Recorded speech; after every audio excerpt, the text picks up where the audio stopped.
એમના નેતાઓ ખૂબ મોટા છે, કરોડોપતિ છે, પોલીસ એમની, આર્મી એમના પર છે, યંત્ર મંત્ર તંત્ર બધું જ એમનું છે સાથીઓ. પણ આ લોકો સામે અમે ત્યારે જ લડી શકીએ છીએ તમારો અમારી સાથે સાથ અને સહકાર છે, એટલા માટે જ અમારી હિંમત છે, એટલા માટે જ આ લોકો સામે અમે લડીએ છીએ. ત્યારે તમે જોયું હશે મારા જેલવાસ દરમિયાન છૂટ્યો અને હજારો લોકો રોડ પર આવી ગયા. વડોદરાથી 9:30 વાગે નીકળ્યા અને મારે રાજપીપળાને મોવી પહોંચતા 5:30-6 વાગી ગયો. ગામડાના લોકો સ્ટેશને આવી જાય, ફૂલહાર લઈ મારી મા દીકરીઓ મને કહે કે અમે તો ઉપવાસ કર્યા છે, અમે તો તમારા માટે માનતા રાખી છે, વ્રત રાખ્યા છે. ત્યારે મને થયું કે જે ગરીબ અને સામાન્ય લોકો માટે અમે લડીએ છીએ, જે આદિવાસી ઓબીસી માઇનોરિટી હોય, પટેલ હોય કે રાજપૂત સમાજના 18 વર્ગો માટે અમે લડીએ છીએ, એ સમાજ આજે જાગે છે. આવનારા દિવસોમાં સરકારોને અમે ઉખાડીને ફેંકી દઈશું. અમારી લડત એટલી જબરદસ્ત ચાલુ થઈ છે કે આ ભારતીય જનતા પાર્ટીને ગુજરાતનું મંત્રીમંડળ બદલવું પડ્યું છે, પણ મેં તમામ મારા વડીલોને, મારા યુવાનોને, મારી માતા બહેનોને આહ્વાન કરું છું, એ લોકો મંત્રીમંડળ બદલે છે, આવનારા 2027માં આપણે સરકાર બદલી નાખીશું. આપણા વડીલોમાં કહેવત છે, ભેંસ દૂધ ઓછું આપે તો ભેંસના ખીલા બદલવાના નથી રહેતા, આપણે ભેંસ જ બદલી રાખવાના રહેશે, સરકાર બદલી નાખવાની છે. તાનાશાહી એમની જોઈ લીધી, ભ્રષ્ટાચાર એમના જોઈ લીધા છે, પોલીસનો દુરુપયોગ કરતા એમને જોઈ લીધા છે, એટલે આ સરકારોને આવનારા દિવસોમાં ઉખાડીને ફેંકી દઈ છે. જેલમાંથી આવ્યા બાદ મારો મોબાઈલ પણ જમા હતો, ઘણા સમય સુધી આપણો સંપર્ક નહીં થઈ શક્યો. ત્યારે કેટલાક આ વિસ્તારના મંત્રીઓ, કેટલાક આ વિસ્તારના સાંસદો અને નેતાઓ અમને કહેતા હતા, ચૈતર વસાવાનું તો પૂરું થઈ ગયું, ચૈતર વસાવા તો હવે ગયો, ચૂંટણીઓ પત્યા સિવાય એમને અમે નીકળવા નથી દેવાના. ત્યારે નેતાઓને પણ આજે આ પવિત્ર ધરતી પરથી કહેવા માંગુ છું, તુમકો કા લગતા થા નહીં લૂટેંગે, तुमको क्या लगता था नहीं लौटेंगे, गलत, जब तक तोड़ेंगे नहीं तब तक छोड़ेंगे. हमको क्या अंडे पंडे गंडे झंडे समझ के रखा है क्या? ये चैतर वसावा है, कभी झुकेगा नहीं. આ હિંમત એ તમારો બધાનો સરકાર છે, એટલે અમે કરીએ છીએ. તો આ સરકારો અમને ક્યારનું અમારું પૂરું કરી દે. નાની નાની બાબતોમાં જેલોમાં મોકલે છે. ત્યારે મારા સાથીઓ, આ જેલવાસ દરમિયાન તમે બધાએ મારી ચિંતા કરી, તમે મારા માટે, મારી બહેનો ઉપવાસ કર્યા, ચિંતા કરે, પ્રાર્થના કરે. કેટલાક મારા સાથીઓ મારા માટે દુઆ કરતા હતા. ત્યારે આજે નવા વર્ષે મેં તમને મળવા માંગતો હતો કે મારે રૂબરૂ જવું છે, મારે રૂબરૂ જોઈને મારા વડીલોના આશીર્વાદ લેવાના છે, મારે રૂબરૂ જોઈને મારી માતાઓના આશીર્વાદ લેવાના છે, મારા ભાઈઓને મળવાનું છે. ત્યારે આજે હું તમારી વચ્ચે આવીને ઉભો રહ્યો છું. સાથીઓ, એ લોકો મને આજે ડેડિયાપાડા નથી જવા દેતા.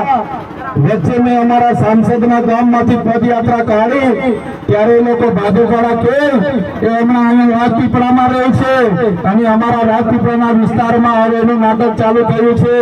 ત્યારે એમને નર્મદા જિલ્લામાંથી પણ કાઢી દેવાના છે. ત્યારે એ લોકોને હું કહેવા માંગુ છું, તમે મારા ડેડિયાપાડામાંથી મને કાઢી નાખશો, તમે મારા જિલ્લાના નર્મદામાંથી મને કાઢી નાખશો, પણ આ ચૈતર વસાવા અમારા લોકોના દિલમાં રહે છે. ત્યાંથી કોઈ કાઢી નથી શકવાનું. અમારા લોકોના મનમાં અને દિલમાં અમે રાજ કરીએ છીએ. એટલો બધો ડર છે આ લોકોને.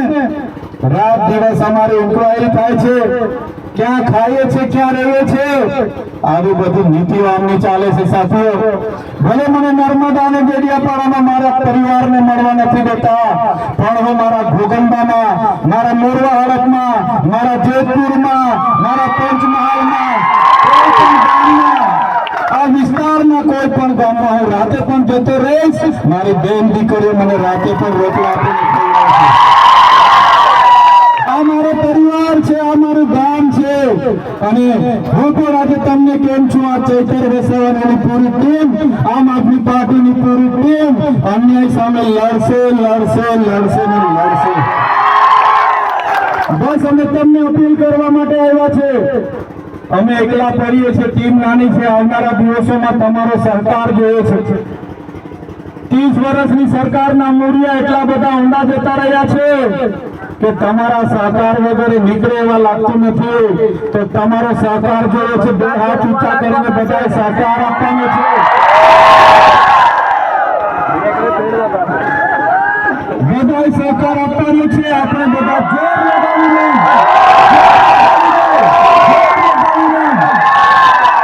ભારતીય જનતા પાર્ટીના મૂળિયા ઉખાડીને ફેંકી દઈશું આપણે.